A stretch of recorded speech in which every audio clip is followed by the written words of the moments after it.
study sa Ephesians or mga buhat chapter 19. Let's start in verse 1. Samtang didto si Apolos sa Corinto, milatas si Pablo sa lalawigan hangtod nga niabot siya sa Efeso. Didto gikatagbo niya ang pipila ka mga tinun-an o gipangutanan niya sila, nakadawat na ba kamo sa Espiritu Santo sa dihang mituo kamo?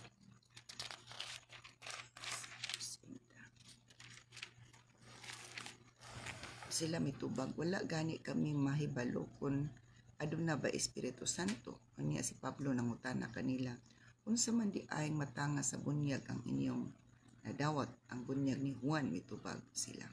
So ang Dios magpanalang siyang pulong. Now this chapter may tungod kani sa buhat ni Pablo sa Ephesus.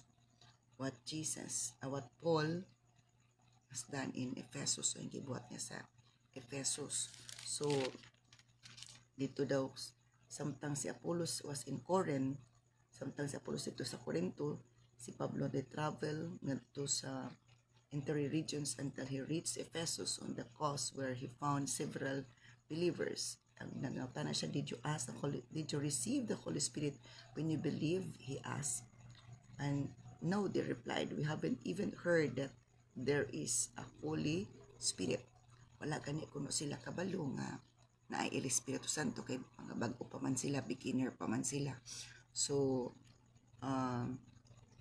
nangutana na pod si Pablo, then what baptism did you experience? He asked, and they replied, the baptism of John.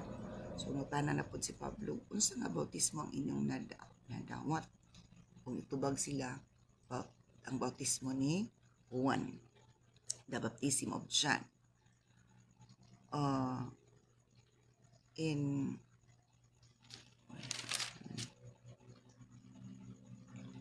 Unya si Pablo mingon, ang bunyag ni Juan alang lamang ni adtong naghinulsol og iyang gituluan ang katawan sa Israel sa kinahanglan mo tuo sila ni adtong mani tungod sunod kaniya nga mao si Jesus. So gidungagan ni Pablo ang nahibaw-an sa mga believer dito sa Ephesus nga may tungod sa kang Jesus Christ o sa Espiritu Santo. Sa pagkanuod nila niini, gibunyagan sila sa ngalan sa Ginoong Jesus. So pagkadungog nila, gibunyagan sila sa ngalan ni Jesus. Na sabta nila kinahanglan sila nga mabunyag sa ngalan ni Jesus. Sa dihang gipandungan sila ni Pablo sa iyang kamot, mikunsad kanila ang Espiritu Santo, unya nagsulti sila lahi nga mga pinulungan o nagwali usab sa pulong sa Dios kani. Sa buhat kapitulo 19 versikulo 5, matod pa sa pagkadungog nila ni ini, gibunyagan sila sa ngalan ni Ginoong Hesus. Ug sa diyang gipandungan sila ni Pablo sa iyang kamot, sa diyang gilihan sa ni Pablo ang iyang kamot ngadto kanila, ikunsad kanila ang Espiritu Santo. So ingana sila ka hinlo, ingana sila ka uhaw, ingana sila ka favored ni Lord nga na kunsaran sila sa Espiritu Santo. Dili mo kunsa na Espiritu Santo kung dili pa cleanse, dili pa sila hinlo, dili pa sila takos kunsaran sa Espiritu Santo. So ingana ka sila ka blessed and favored nga gi-ministeryohan ni Pablo. O matod pa diri, balikon nako sa verse 6, sa diyang gipandungan sila ni Pablo sa iyang kamot, mikunsad kanila ang Espiritu Santo, unya nagsulti sila lahi nga mga pinulungan og nagwali usab sa pulong sa Dios. So nindot kay nahitabo sa verse 5 sa Acts chapter 19. So mikunsad kanilang Espiritu Santo sa diyang gilihan sila ni Pablo, unya nagsulti sila lahi nga pinulungan og nagwali usab sila sa pulong sa Dios. Mao na epekto kung makunsaran ta sa Espiritu Santo. Matod pa, magsulti taglaing pinulungan or mag-speaking tongues. That's the language of the Spirit. And then, nagwali na usab sila sa pulong sa Ginoo. Gihatagan sila og boldness para magwali sa pulong sa Ginoo. Kay mao na epekto kung kunsaran ta sa Espiritu Santo na ate kaisog sa pagwali sa pulong sa Ginoo. Dili ta maulaw, dili ta magtataha og wali, kay mao na ang epekto, mao na ang gusto ni Lord mahitabo nga kita makawali sa kaayo sa Ginoo, sa mga pulong sa Ginoo. Ug mao na nahitabo sa Acts chapter 2 pagkunsad sa Espiritu Santo sa diha nga gituman sa Dios ang iyang saad sa Joel chapter 2:28 nga sa katapos sa mga adlaw ibubo niya iyang Espiritu Santo sa mauna no. So aning panahon si Pablo ang gigamit sa Ginoo nga mahimong instrumento ang Espiritu Santo o kunsad ngadto kanila para makasinati sila sa gahom sa Espiritu Santo. Ug matud pa mga 12 sila ka tao, 12 sila ka buok, mga 12 sila ka buok. Kamayra sila pero grabe ang epekto sa gahom sa Ginoo sa ilang kinabuhi. Unya miadto si Pablo sa sinagoga ug sulod sa 3 ka bulan gisangyawan niya ang katawhan sa walay kahadlok. Nakiglantugi siya og naninguha sa pagpasabot kanila may tungod sa gingharian sa Dios. So si Pablo nga grabe gid nagkalayo sa pagpangalagad sa Ginoo, nagkalayo di sa Espiritu Santo. Wala gini undang og wali, wala ni undang og pagpadayag sa pulong sa Ginoo. Niadto siya sa sinagoga og sulod sa 3 ka bulan gisangyawan niya ang katawan sa walay kahadlok. So ingana siya ka mainiton nga nangalagad sa Ginoo. Walay ko kahadlok ang iyang pagwali sa pulong sa Ginoo. Nakiglantugi siya og naninguha sa pagpasabot kanila may tungod sa gingharian sa Dios. So gipasabot gyud niya may tungod sa gingharian sa Dios nga ang gingharian sa Dios is open para sa matag usa nga mosulod aron harian sa Dios, aron nga na ay kabaguhan sa kinabuhi, na ay buhaton ang Ginoo sa mga mosulod sa gingharian sa Ginoo o harian sa Ginoo ilang kasing-kasing og mauna ang pasabot sa gingharian sa Ginoo. Ang kasing-kasing nga hinarian sa Dios na anagyoy kasibot sa pagduol pagpangalagad sa Ginoo nga kining naakay kagutom kaukaw sa pudong o sa presensya sa Ginoo. Apan sa verse 9, apan ang pipila kanila gahig kasing-kasing ug wala motuo ug nanultig dautan at tubangan sa mga tao may tungod sa dalan. So napoy uban nga mga gahi kuno kasing-kasing wala ni tuo ug matud pa na nulti kunog nanultig dautan na tubangan sa mga tao may tungod sa dalan. So ilang gidaot may ginaot nila si Jesus, which is the way. Jesus is the way, wala gi-mention but dalan means way. May tungod kang Jesus busa bibiya kanila si Pablo og gidala niya ang mga tinun-an og matag adlaw nakiglantugi siya didto sa lawak tigumanan ni Tirano.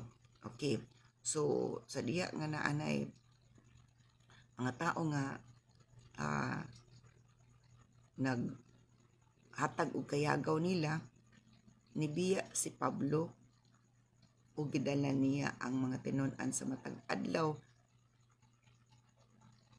adlaw matud pa nakiglantugi siya didto sa lawak tigumanan sa Tirano. So kato mga believers nga diin ituo na ay kagutom na ay kaukaw sa pulong sa Ginoo, idala ni Pablo kay gusto niya nga mudugang pasag tudlo o gusto pod ato mga believers mga magtutuo nga magkakaton pag sila og dugang pa nga mga makatunan nila may tungod sa gingharian sa Dios.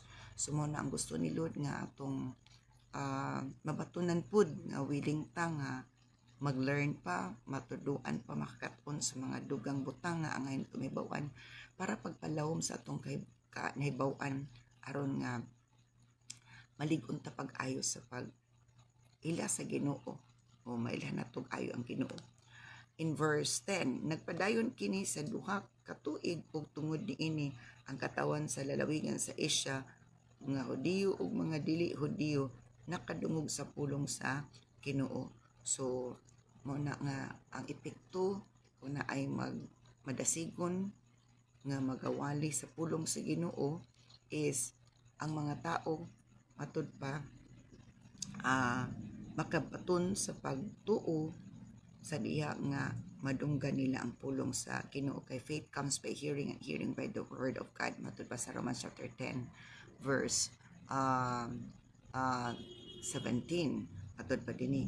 So nagpadayon kini sa duha ka tuig. So nagsacrifice gid si Pablo og duha ka tuig para lang gyud nga katudlo sis makatawhan og ang mga tao nga naminaw matud pa dito baton sila pagsalig sa Ginoo kay naminaw man gid sila og 2 years na nga Google ni Pablo ang iyang time ngadto nga nagato kanila. So inga na kung makonsaran ta si Santo, time is not an issue. It's a privilege to teach people the word of God, which is so important among all kinds of kining teachings. The word of God is supreme. Labaw gid siya because it changes lives that will bring glorification to God. Okay, so nga na ang epekto sa pulong sa Ginoo nga daghan ang nakadungog sa pulong sa Ginoo og nitubo ang ilang pagtubag salig ngadto sa Ginoo. In verse 11, naguhat ang Dios og talagsaong mga milagro pinaagi kang Pablo.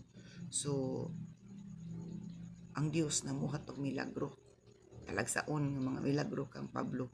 Bisan ang mga panyo ug ang mga tapis nga iyang gigamit gidala ngadto sa mga masakiton ug naayo ang ilang mga sakit ug nanggula kanila gikan kanila ang mga daotang espiritu. Okay, so muna ang talagsaong milagro nga gibuhat sa Ginoo pinaagi kang Pablo nga bisan ang mga panyo ug mga tapis nga iyang gigamit gidala ngadto sa masakiton ug naayo ang ilang mga sakit ug nanggula gikan kanila ang mga daotang espiritu. So grabe gid nga unusual powers and miracles nga ang mga panyo ug mga tapis nga gigamit ni Pablo matud pa sa diyang ang dala ngadto sa masakiton na nga ayo sila ug ang mga daotang espiritu ni gulat gikan kanila because of the power of that item ang gi-bless ni Lord. So ang gahom sa Ginoo makapaabog gayud sa gahom sa espiritu sa kaaway ug naaday kaayuhan. So once nga makagawas na ang daotang espiritu na ay mga kaayuhan sa balatian ang mahitabo. So kinahanglan og gahom sa Ginoo nga maka lihok para gyud nga ang mga daotan nga espiritu manggula, manggawas og ang kaayuhan sa balatian maoy mahitabo. So muna ang himo sa Ginoo ni isa sa mga gipanghimo sa Ginoo sa pagpagamit niya ni Pablo dito sa Ephesus, dito nitabo sa Ephesus. So grabe gid ang mga milagro no. So makita nato nga naibuhaton ang Ginoo kung mamuhat pud ta sa bulatos Ginoo. Walay buhaton ang Ginoo kung wala di ta mamuhat sa iyang buluhaton. So muna nga gitan-aw ni Lord kinsay mainiton, madasigon, malahot tayon, mapailubon, malipayon nga namuhat sa emulaton na ay kapalit, na ay reward ana nga ihatag ni Lord. Maghimo siya unusual miracles, maghimo siya og kay bulungan nga mga milagro. So mo na nga kung mamuhat lang kita nga paubsanon, malahot tayon, madasigon, mainiton, makita tag milagro o masamot tag kadukdot sa Ginoo tungod sa mga milagro. Kay ang Dios milagroso man, mamuhat gid siya kung kita naapoy pagabuhaton para sa iyang kahimayaan. So bisan ang mga panyo ug ang mga tapis nga iyang gigamit gidala ngadto sa mga masakiton ug naayo ang ilang mga sakit ug nanggula gikan kanila ang mga daot ng espiritu sa Acts chapter 19 verse 12. So nga nahitabo, grabe ang naminaw sa wali ni Pablo, nakabaton pagid og kaayuhan, kagawasan. They receive salvation, healing, and deliverance, and their faith increases. Ang ilang pagtuo nagtubo pag-ayo because of the miracles they have seen and they have received. In verse 13, may pipila ka nagsuroy-suroy nga mga Hudiyo nga tighingilin sa mga yawa. Misulay usab sila sa paggamit sa ngalan sa Ginoong Hesus. Maingon sila, sa ngalan ni Hesus nga giwali ni Pablo, gula diha. So naay mga tao nga nakakita sa milagro o nakadungog giun sa pagsulti ni Pablo nga katong mga demon spirit ng gawas. Giawat-awat pud sa pipila ka mga Hudiyo nga tighingilin pud kuno og mga yawa. O niingon sila, sa ngalan ni Jesus nga giwali Pablo, gula diha. Nag-awat-awat pud sila, nag-cast out pud sila og demon spirit. Gibuhat kini sa pitukan mga anak nga lalaki ni Esquiva nga usa ka pangulong pari sa mga Hudiyo. So mga anak sa pari sa mga Hudiyo nga anak nga lalaki ni Esquiva, matud pa pito pagid sila kabuok mga anak ni Esquiva, matud pa nga mga pangulong pari sa mga Hudiyo, nagingilin pud sila. So nag-awat-awat pud sila sa gibuhat ni Pablo. Okay, so tanaw na tuon sa initabo, ang tao nga giyawaan mihasmag kanila sa hilabihang kapintas og gibuntog silang tanan, nanagan sila gikan sa iyang balay nga pulos, sumaran og hubo na. So mao na karon nag-awat-awat man sila og hingilin sama sa gibuhat ni Pablo nga wala sila kaila ni Jesus nga ilang gigamit nga giawat-awat. So remember, mga anak sila sa pangulong pari, nagkahilin pud kuno og yawa, pero wala sila connection ni Jesus. Nag-awat-awat lang sila.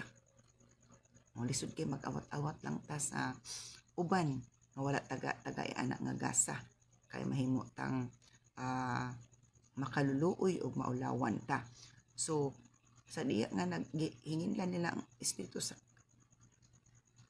nga dautan nga naa sa tao, ang tao nga giyawaan mihasmag kanila sa labihang kapintas o gibuntog silang tanan. So napildi sila, pito sila kabuok, pero powerless, wala sila power. Gusto lang nila mag-awat-awat, kay siguro gusto nila kuan pod sa makatawhan, dahigon sa katawhan. Pero unsa nahitabo,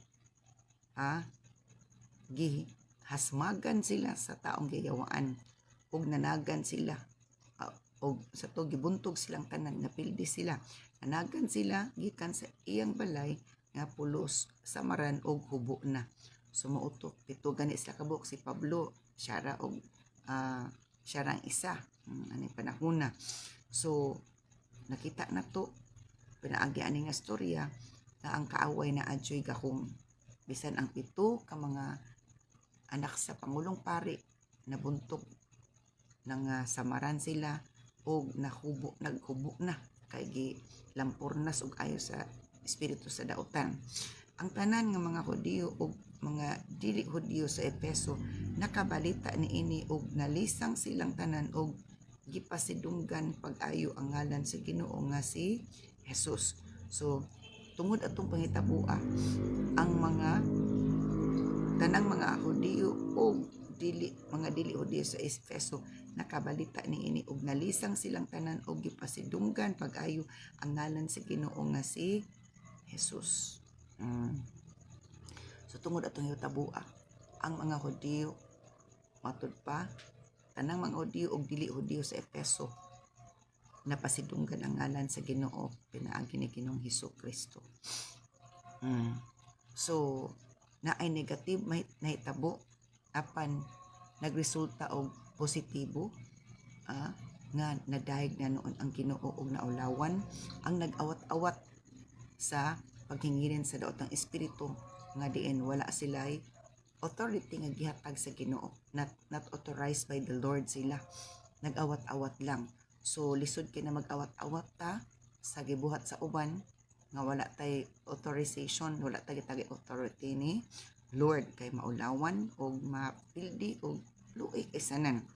So tungod atong hitabua naulawan gid sila ayo ang 7 ka anak nga lalaki ni Esquiva nga Pangulong Pari sa Hudiyo og napasidunggan ang ngalan sa Ginoo og si Pablo na tuboy usab kay nakita man nila unsa kagamhanan ang Dios pinaagi sa pagpamuhat ni Pablo. Daghan usab ni adtong nahimo ng magtutuo ang nangabot og sa dayag misugid sa ilang mga binuhatan. So tungod ato daghan kuno nga nahimong magtutuo og nangabot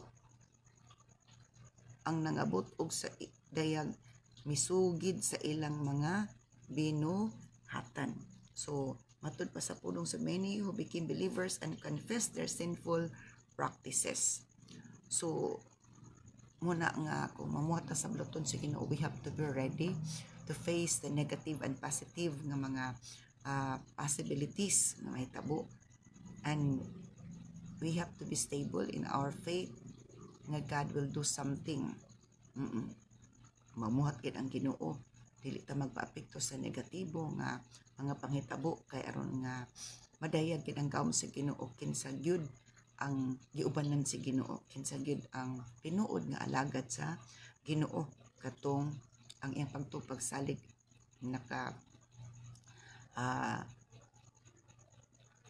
nakapuntarya di sa Ginoo. Ug matud pa dakan sa mga nagsalamangka ang nagdala sa ilang mga libro og gisunog nila kini atubangan sa tanan. Ang mga libro mibilig mga 50,000 ka latang kwarta, or in the sa NLT, the value of the books was several $million. O dako gid siya kantidad. Several $million. Matud pa sa pulong sa Ginoo, vertijud nga daghana nga mga kining libro nga gigamit sa pagsalamangka, incantation books, gisunog because naa dito ang pagtawag sa mga demonyo, naa dito ang ilang gigamit sa mga salamangkiro nga mga basahon para pagtawag sa mga demon spirit o gisunog to kay nakasabot sila nga angay sunugon ang mga butang nga diin dulumtanan nga naga-invite og mga demon spirit hatag og dili maayo nga epekto sa mga katawan sa Ginoo. So gisunog kay na gisurrender nila sa di nakasabot na sila sa kamatuoran. So mo na ang epekto nga kung makabalutas pulong sa Ginoo ang mga butang nga diin dili makatabang nato nga gipa dumili ni Lord nga atong batunan is ato jong dapat i-surrender kay aron nga wala nay babag sa atong pagpangalagad sa Ginoo, wala nay mobabag sa pagtubo sa atong pagpangalagad sa Ginoo. So matud pa dinhi tungod niini ang pulong sa Ginoo ni kaila pag-ayo og nagmadaogon. So grabe gid ang gibuhat. So the message about the Lord spread widely and had a powerful effect. Grabe gid ang powerful effect sa gibuhat sa Dios. Kay namuhat man si Pablo o grabe gid ang mga milagro, daghan nga ayos nga balatian, mga demon spirit ng gawas o ang mga tao ilang gipang surrender ang ilang mga libro nga diin nagkuan gigamit nila sa lamangka nila pag kining pag kuan sa mga gahong-gahong nga gikan sa kaaway. Matod pa dinhi daghan kaayo ang mga tao nga diin nagpalipayon, nagmadaogon og ang pulong sa Ginoo kailap jud pag-ayo. So gusto ni Lord nga ang pulong sa Ginoo masabtan sa mga katawhan o mahitabo lang na kung kita magmadasigon, magmainiton sa pagwali sa pulong sa Ginoo, pagpasabot sa mga katawhan sa Ginoo mahitungod sa pulong sa Ginoo. So atong ipasabot ang pulong sa Ginoo, dili ang relihiyon, dili ang grupo sa kining katawhan kundi ang Ginoo mahitungod sa gingarian sa Ginoo nga kung harian ta sa Ginoo is naagayoy kausaban o isa na kausaban ang atong salabutan is mahimong i-bless ni Lord nga masabtan nato unsay maayo, unsay dili, unsay angay i-surrender, unsay angay nga atong batunan. So ingana no nga ang mga libro, ang mga incantation books matud pa nga gigamit sa mga sorcerers or salamangkiro ilang gisurrender kay kabalo sila nga dili gidto maayo. Nag-invite og demon spirit, nag-invite og tunglo, nagdala tog tunglo, nagdala tog kamalasan. So naay mga butang nga atong gi tigom-tigom gi tagaagbili nga diin naghatod lang di ay siya og dili maayo nga dagan sa atong kinabuhi og makahatag na og ungot sa Ginoo. So muna ang mga nahitabo sa diha ang si Pablo dito sa Efesos kay ni adto siya kay dito siya nagwali, dito siya nagtudlo. Grabe ang iyang paghatag og hikayon. Matud pa niabot og 2 years siya pagpanudlo dito sa mga katawhan. Iyang gigugol ang panahon dito sa pagpasabot sa mga katawhan may tungod sa gingarian sa Dios, may tungod sa pulong sa Ginoo ug daghan mga milagro ang nahitabo, mga kaayuhan sa balatian, mga na-deliverance sa itabo ng guwa, ng gawas ng mga daotang espiritu ug ang mga tao nakakita gayud sa mga milagro ug ang mga anak ni Esquiva nga 7 ka na lalaki nag-awat-awat na ulawan sila kay sila nanuoy gibukod sa taong gayawaan ug nagkahubo-hubo sila sa pagbakig bisog matud pananagan sila nga samdan og hubo tungod kay ang demon spirit nga sa tao is giatake sila. Matud pa daghan ang nakabalita sa pangitabo ug daghan ni tuo sa pulong sa Ginoo nga giwali ni Pablo. So ingana no kanindot ang buhaton sa Ginoo kun natay buhaton pod sumala sa gisugo sa Ginoo nga go mulakaw jud ta magwali jud ta magdasig ta sa makatawan nga ipahari ang Ginoo. Ang gingarian sa Dios is open andam nga mo welcome sa mga katawhan nga diin mamati o mutuo sa iyang pulong.